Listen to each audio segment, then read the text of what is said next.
31 000 exemplaires, 20 ans de production, des mines soviétiques aux pistes du Sahel et des exemplaires encore en service dans l'armée française en 2025. On ne parle pas d'une légende, on parle d'un fait. Le Renault CBH est le genre de camion qui n'aurait jamais dû exister. Il est né d'une fusion forcée, d'une crise pétrolière, d'un gouvernement qui refusait de perdre la face et de deux entreprises qui se détestaient cordialement. Il a porté 3 noms et 2 badges différents. Et malgré tout, il est devenu l'un des camions de chantier les plus solides et les plus respectés que la France ait jamais produits. Pourquoi roule-t-il encore en Afrique alors que ses concurrents de l'époque ont disparu depuis longtemps?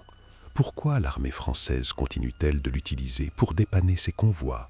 Pourquoi des mécaniciens au Mali, au Maroc ou en Côte d'Ivoire préfèrent-ils réparer un CBH de 40 ans plutôt que d'acheter du neuf? Parce que certaines machines ne sont pas faites pour plaire, elles sont faites pour tenir. Dans cette vidéo, on remonte toute l'histoire, de Marius Berlier et son petit atelier de 90 mètres carrés à Lyon jusqu'au dernier exemplaire sorti des chaînes de Vénissieux. La mécanique, les carrières, la conquête de l'Afrique, la fusion douloureuse avec Renault, la fin de production et surtout ce que cette machine nous dit encore aujourd'hui sur une époque où l'on construisait des outils pour durer. Accrochez-vous, c'est une longue piste et elle en vaut chaque kilomètre. Naissance d'une légende, du Berlier GBH au Renault CBH. Avant de parler du CBH, il faut vous emmener à Vénissieux, en banlieue lyonnaise.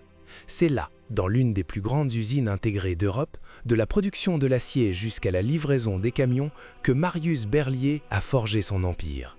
Un homme né en 1866 dans le quartier de la Croix-Rousse, fils d'artisan tisserand qui suivait des cours du soir de mécanique après sa journée à l'atelier. Rien ne le prédestinait à devenir l'un des plus grands noms du camion mondial. Et pourtant, Berlier n'est pas seulement un constructeur, c'est une philosophie industrielle. Robustesse, fiabilité, simplicité de maintenance.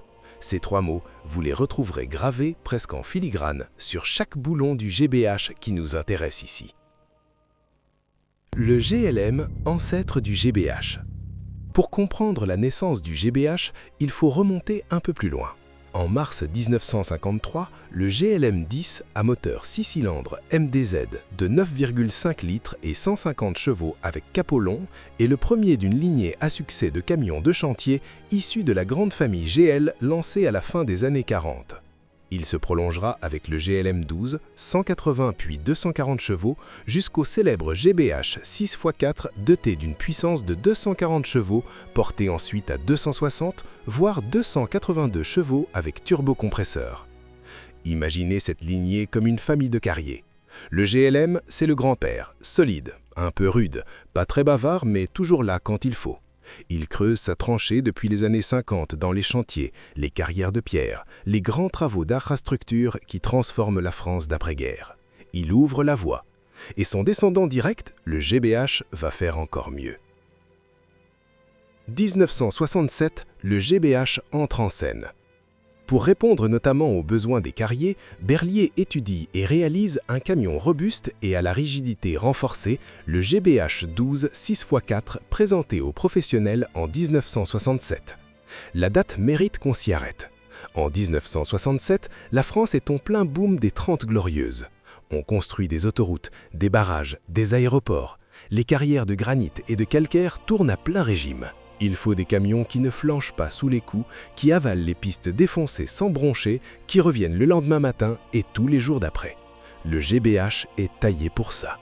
Son nom lui-même est un programme. G pour porteur, B pour benne, H pour hydraulique. Ça ne triche pas. C'est un camion qui dit ce qu'il fait et fait ce qu'il dit. La benne basculante actionnée par vérin hydraulique, la configuration 3 essieux 6x4 pour coller aux terrains les plus improbables, le moteur diesel en ligne, tout est pensé pour durer et pour travailler. Les années qui suivent sont celles d'une transition prudente et tendue. Renault ne veut pas casser ce qui fonctionne. Le GBH est rentable, il a ses clients, ses réseaux, ses fidèles. On ne touche pas à la mécanique, on change juste les plaques. Fin octobre 1978, l'Assemblée générale approuve le projet de fusion avec Saviem. Les deux entités sont absorbées sous le nom de Renault Véhicules Industriels, RVI, mais les produits gardent leur sigle distinctif un temps. Le GBH continue donc à rouler sous son nom quelques années encore. Puis vient la rupture symbolique. En avril 1980, Saviem et Berliet disparaissent définitivement des plaques. Désormais, l'ensemble des camions est commercialisé sous la marque Renault. La gamme Chantier, qui fait la part belle aux anciens Berliet à capot long, dont le GBH, se perpétue sous les couleurs jaunes de RVI. Le 21 avril 1980, retenez cette date. C'est le jour où le chasse-buffle, l'emblème locomotive stylisé de Berliet, s'efface pour laisser place aux losanges. Un deuil pour beaucoup, une renaissance pour d'autres. Et naît le CBH. C'est dans ce contexte que le CBH prend officiellement son nom et son identité. Techniquement, il reste le fils direct du GBH. Le camion GBH, apparu en 1967, terminera sa carrière en 1984, sous badge Renault après 1980, dans ces dernières années. Plus de 31 000 exemplaires de cette famille GBH-CBH ont été produits sur près de 20 ans, l'une des longévités les plus remarquables de l'histoire du camion de chantier européen. Le CBH hérite de tout ce qui a fait la gloire du GBH, la benne hydraulique, la configuration 6-4, la cabine à capot, ce museau si caractéristique que les conducteurs reconnaissent de loin sur les pistes, et surtout cet ADN Berliet de robustesse intransigeante. RVI y apporte ses propres évolutions, les motorisations se modernisent, les transmissions gagnent en douceur, les cabines s'humanisent pour les conducteurs qui y passent des journées entières. Mais le cœur, lui, ne change pas. Ce que le CBH porte en lui. Vous voyez, le CBH n'est pas simplement un camion qui succède à un autre. Il est le dépositaire d'une mémoire industrielle, celle de Marius Berliet, l'autodidacte de la Croix-Rousse, celle des ingénieurs de Vénissieux qui ont passé des nuits à affiner le rapport de démultiplication de leurs ponts arrière, celle des conducteurs algériens, soviétiques, australiens et africains qui ont fait confiance à cette machine pour gagner leur vie. Quand vous croisez un Renault CBH sur le bord d'une route africaine, rouillé, rafistolé, mais encore debout, vous regardez en réalité 20 ans d'histoire industrielle française qui refuse de mourir. Et ça, c'est une belle histoire. Le CBH sous toutes les coutures, mécanique, version et variante. Avant d'ouvrir le capot, une petite mise en jambe. Il y a quelque chose de presque rituel dans l'approche d'un CBH. Vous le reconnaissez de loin à sa silhouette, ce long museau qui avance fièrement devant la cabine, comme s'il voulait tâter le terrain avant de s'y engager. Ce capot à long nez n'est pas un caprice stylistique, c'est une philosophie. Et pour comprendre ce que cette machine a dans le ventre, il faut l'ouvrir, ce capot, et regarder dedans avec la curiosité d'un mécanicien de campagne qui sait que chaque détail compte. Alors, approchez, on va tout démontrer ensemble. La grande filiation du GBH12 au CBH, une évolution en 4 temps. La lignée est née en 1967 avec le GBH12 à moteur de 12 litres et 240 chevaux. Celui-ci devient GBH 260 en 1974, puis GBH 280 Turbo en 1975. En septembre de la même année, le véhicule adopte l'injection directe et devient GBH 280 6.4e. Le premier CBH officiel, le CBH 280 6.4, est introduit en juin 1986, équipé du moteur 6 cylindres turbo MIDR 06.35.40 réglé à 280 chevaux DIN. En 1986, la gamme des anciens Berliet GBH est officiellement renommée Renault CBH. Un changement de badge, mais une évolution continue, presque organique, sans rupture brutale. Pour vous donner une image concrète de cette montée en puissance progressive, GBH 12 240 chevaux, l'ancêtre atmosphérique. GBH 260, première montée en puissance.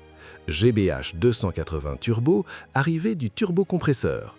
CBH 280, première appellation officielle CBH, 280 chevaux DIN. CBH 320, 340, 350, optimisation progressive.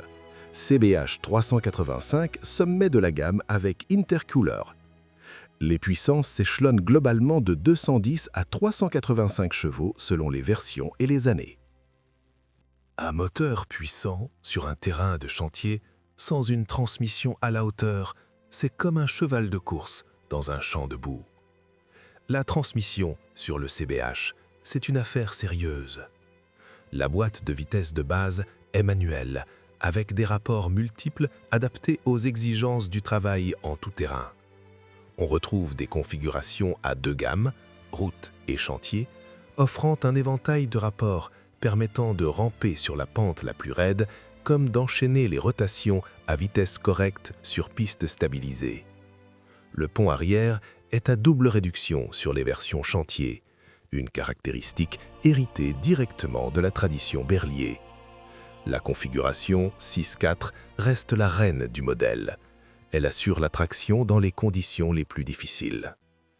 Les versions porteurs ou tracteurs, les variantes et déclinaisons, une famille nombreuse. Les versions civiles de chantier forment le cœur de la gamme. Les versions militaires méritent une mention particulière. L'armée française a utilisé le CBH 320 6.4 pour le génie et surtout le CBH 385 6.6 comme camion lourd de dépannage routier CLDR pour le service des essences des armées. Certains exemplaires ont conservé un rôle actif ou de réserve bien au-delà des années 2000. Les versions tropicales et d'export constituent une troisième famille majeure. Filtration renforcée, refroidissement adapté aux fortes chaleurs, garde au sol parfois augmentée, le CBH a particulièrement brillé en Afrique, au Maghreb, au Moyen-Orient et en Amérique latine. Renault maintient fièrement la cabine à capot long sur le CBH, alors que la plupart des constructeurs européens passent aux cabines avancées. Ce choix répond à une logique de chantier implacable, meilleure protection du moteur, accès facile à l'avant pour l'entretien et robustesse face au choc. La benne basculante arrière classique, acier haute résistance vers un hydraulique double effet, est la plus répandue. Les carrossiers emblématiques sont Marel, benne de carrière très réputée, Guima et d'autres selon les marchés. On trouve aussi des bennes enrochement, parois hautes et renforcées pour les blocs de roche, ainsi que des malaxeurs à béton sur châssis CBH pour les usages urbains et BTP. Dans les années 80-90, le CBH affrontait Mercedes SK, Magirus Deutz ou Iveco, Scania et d'autres. Ce qui le différenciait vraiment, un réseau de distribution et de pièces détachées très dense en France et dans l'ancienne zone d'influence francophone. Une robustesse et une simplicité d'entretien exceptionnelles, pensées pour être réparables au village. Une cabine à capot idéale sur chantier fermé et en conditions extrêmes, même si elle sera progressivement remplacée par les modèles à cabine avancée Kerax à partir dans la fin des années 90. Le CBH n'est pas seulement un camion technique. C'est une réponse industrielle complète à la question que se posent chaque matin les entrepreneurs de travaux publics. Est-ce que je peux compter sur toi aujourd'hui ? Et la réponse, invariablement, était oui. Chapitre final. Le dernier capot se ferme. Il y a des fins propres, nettes, annoncées longtemps à l'avance. Et puis il y a des fins comme celle du CBH, progressives, presque douces, comme un moteur qu'on laisse refroidir après une longue journée de travail. Personne n'a brutalement appuyé sur un bouton. La machine a simplement, lentement, cédé la place. En 1997, le Renault Kerax fait son apparition. Cabine avancée, normes anti-pollution plus strictes, motorisation modernisée, il devient le nouveau fer de lance de Renault VI sur le segment chantier. Il remplace progressivement le Maxter et, dans la foulée, les derniers modèles à capot long, dont le CBH. Pourtant, ce dernier continue encore un temps, surtout pour satisfaire les commandes export en Afrique du Nord et en Amérique latine. Mais le signal est clair, le long museau tire sur sa fin. Officiellement, le CBH s'efface au profit des camions à cabine avancée, jugés plus maniables en milieu urbain, plus conformes aux nouvelles réglementations sur les longueurs hors tout et plus agréables pour les conducteurs. Renault a été l'un des derniers constructeurs européens à défendre aussi longtemps la cabine à capot sur ses lourds chantiers. Ce choix traduisait une vraie fidélité à ses clients et à l'héritage Berlier. Mais la logique industrielle et les normes européennes ont fini par l'emporter. Le Kerax était objectivement un meilleur camion sur bien des aspects. Plus confortable, mieux insonorisé, plus facile à manœuvrer, équipé de blocages de différentiels performants et de motorisation plus moderne. Pourtant, il ne portait pas le même poids d'histoire. Il n'avait pas grandi sur les pistes du Sahel, ni vieilli dans les carrières de granit du Massif central, ni traversé 30 ans de chantiers africains avec cette brutalité tranquille et cette fiabilité obstinée qui faisait la légende du CBH. Un camion, ce n'est pas seulement de la mécanique, c'est aussi une réputation transmise de conducteur en conducteur, de continent en continent. Aujourd'hui encore, certains CBH 385 6x6 du service des essences des armées conservent un rôle, parfois en réserve ou en dépannage. En Afrique, les exemplaires survivants continuent de rouler. Ils ne figurent plus dans aucun catalogue officiel, ils ne bénéficient plus d'aucun réseau SAV, mais ils avancent. Rafistolés, repeints de couleurs vives, souvent surchargés bien au-delà du raisonnable, ils persistent sur les pistes entre Bamako et Ségou, entre Casablanca et Marrakech, entre Abidjan et Yamoussoukro, un long museau jaune ou rouge qui fend encore la poussière. Ce qui fait la grandeur d'un outil, ce n'est pas l'annonce de sa sortie en salon, c'est la discrétion de sa fin. Le CBH n'a pas eu droit à une cérémonie d'adieu, ni à un numéro collector, ni à un communiqué nostalgique. Il s'est simplement arrêté de sortir des chaînes et il a continué de rouler. Il y a dans cette continuité quelque chose de profondément juste. Une machine qui a autant donné n'a pas besoin qu'on lui fasse un discours. Elle parle d'elle-même, à travers les pistes défoncées qu'elle a avalées, les tonnes de roches qu'elle a déplacées et les pays qu'elle a contribué à construire. Le capot s'est fermé à Vénissieux, sur les pistes du monde. Il ne s'est jamais vraiment refermé.